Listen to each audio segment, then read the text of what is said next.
साथियों नमस्कार, मैं अभिषेक आपका करियर कैंपस के पॉकेट वीडियो सीरीज में स्वागत करता हूं। आज की ये पॉकेट वीडियो एसएससी या फिर किसी भी एग्जाम्स के इंग्लिश के क्वेश्चंस पर आधारित है।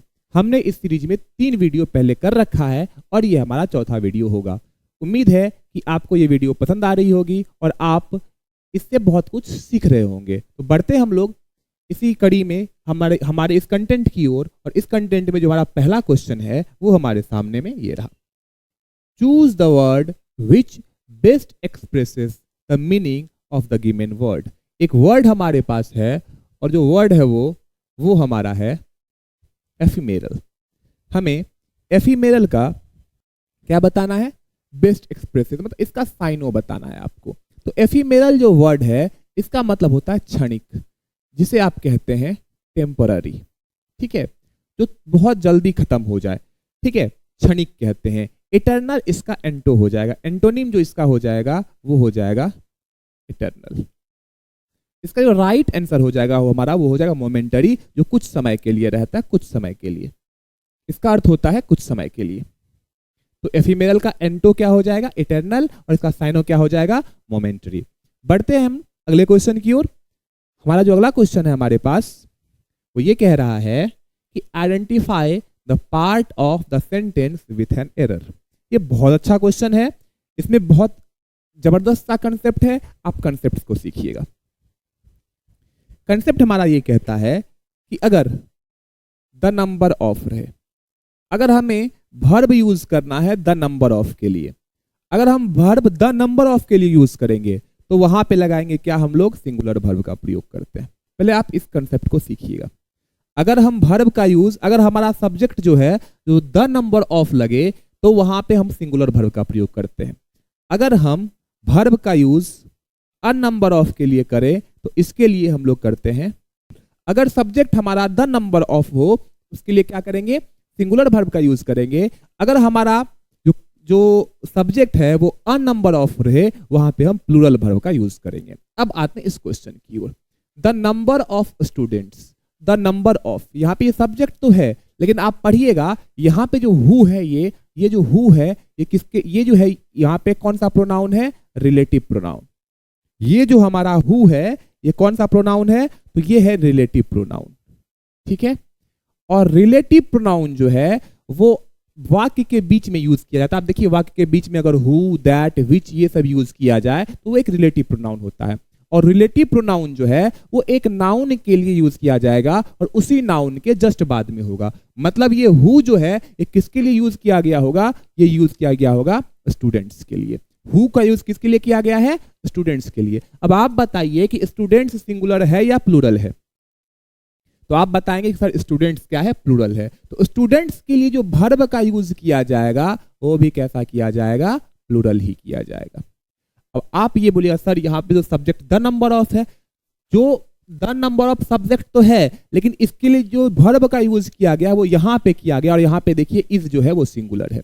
लेकिन ये जो यहाँ पे जो हु है, हु के बाद जो वर्ब यूज किया गया है ये हु के लिए किया गया है, और हु का यूज किसके लिए हुआ है? स्टूडेंट्स के लिए हुआ है। तो ये जो स्टूडेंट्स है ना, अगर ये सिंगुलर होता, अगर ये सिंगुलर होता तो वर्ब भी सिंगुलर होता, लेकिन ये तो प्लूरल है। तो अगर ये प्लूरल है तो इसके लिए वर्ब भी क्या यूज किया जाना चाहिए? प्लूरल यूज किया जाना चाहिए। मतलब यहाँ पे ये जो हैज है ये गलत यूज किया गया है। इस हैज के जगह पे जो होना चाहिए था वो होना चाहिए था हैव। इसलिए ये इस पार्ट में एरर है, आप इसको अच्छे से देखें।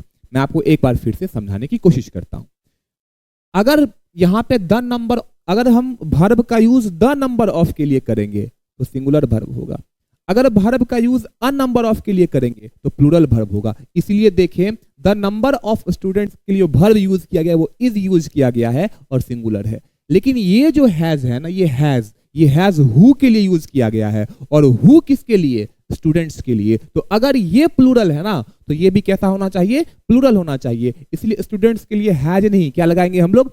हैव लगाएंगे। और हैव जो है वो होना चाहिए था, और यहाँ पे हैज है। ये ऑप्शन हमारा गलत है, ये ऑप्शन सही है, हैज हमारा गलत है।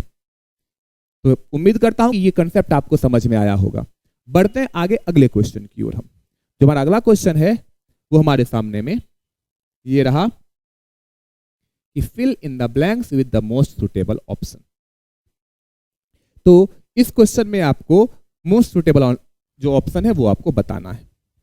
आप इसे देखें तो hardly blank the train left the station when it started raining. तो सबसे पहली बात तो ये कि आपको एक चीज का ध्यान ये रखना है कि यहाँ पे इनवर्जन, एडवर्ब में इनवर्जन का प्रयोग किया गया है। और अगर हार्डली रहे और हार्डली के साथ जो लगाते हैं हम, तो हार्डली के साथ या तो डिड लगाएंगे या तो हैड लगाएंगे।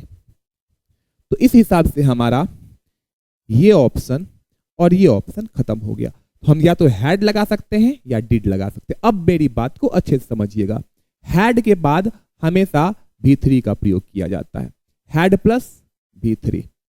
एक्चुअल में अगर हैज या हैव या हैड रहे तो उसके बाद हम लोग V3 का प्रयोग करते हैं। हैज, हैव और हैड के बाद हम लोग V3 का यूज करेंगे। लेकिन अगर हमारे पास डू, डज या डिड हो, डू, डज या डिड के बाद हम V1 का प्रयोग करते हैं। डू, डज या डिड के बाद V1 और हैव, हैव या हैड के बाद V3। यहां पे देखें लेफ्ट, ये जो लेफ्ट है, लेफ्ट ये कौन सा वर्ब है? V3 वर्ब है, V3 है। लीव का जो थर्ड फॉर्म होता है वो होता है लेफ्ट। तो डिड के साथ तो हम V1 का प्रयोग करेंगे, या तो V3 है, ये तो हो नहीं सकता है, इसलिए क्या हो जाएगा हमारा? हैड हो जाएगा। इस क्वेश्चन का जो सही उत्तर हो जाएगा हमारा वो हो जाएगा हैड। आप जो मैं कंसेप्ट्स बताता हूं आपको, आप उस कंसेप्ट्स को नोट कर सकते हैं, एक शॉर्ट नोट्स बना सकते हैं। आप शॉर्ट नोट्स बनाइए, हर एक कंसेप्ट को आप लिखते चलिए और आपको ये आपके एग्जाम में भी सहायता करेगा। और इस वीडियो का जो सीरीज का जो आगे का क्वेश्चंस होगा उसमें भी आपको बहुत सहायता मिलेगी और आपकी तैयारी बहुत अच्छी हो जाएगी। तो ये हमारा इस का तीसरा क्वेश्चन था। बढ़ते हैं चौथे क्वेश्चन की ओर। आपको इसका इनडायरेक्ट स्पीच बताना है। He said to me, are you coming to the party? अगर आप देखें तो ये जो हमारा है, ये जो हमारा क्वेश्चन है वो ये कह रहा है कि he said to me, are you coming to the party? इस क्वेश्चन में, इसमें क्या मुझसे क्वेश्चन पूछने का काम किया जा रहा है। और अगर क्वेश्चन पूछने का काम किया जा रहा है तो सबसे पहले आ जाएगा आस्क्ड। सेड किस में चेंज हो जाएगा? आस्क्ड में। तो ये तो ऑप्शन खत्म हो जाएगा, इसमें टोल लगा हुआ है। अब आगे बढ़ते हैं। ये वाला जो पार्ट है, ये वाला पार्ट, इसे हम लोग कहते हैं रिपोर्टिंग वर्ब। और ये वाला जो पार्ट है, इस वाले पार्ट को कहते हैं